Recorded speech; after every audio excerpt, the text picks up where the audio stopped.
নিজের সবটুকু যার জন্য ত্যাগ করেছে সেও কিন্তু একদিন বলবে, কেন করেছিলে? আমি কি করতে বলেছিলাম?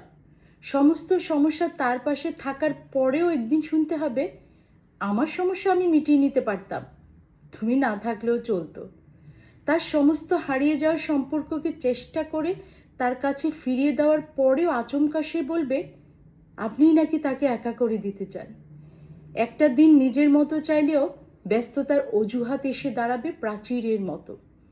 আসলে অনুভূতিগুলো মরে গেলে রয়ে যায় শুধু যুক্তি আর তর্কের পাহাড়। তখন কথার পিঠে কথা বসে, কে ভুল কে ঠিক তার লড়াই চলে। কারণ সে বিশেষ অনুভূতিগুলো তখন মৃত।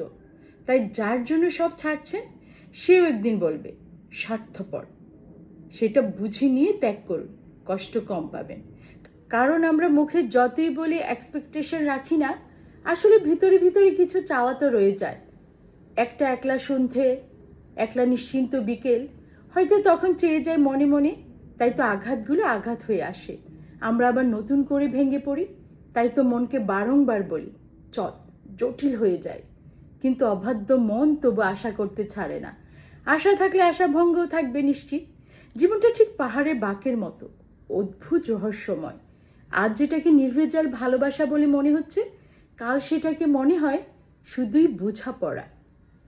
ধন্যবাদ।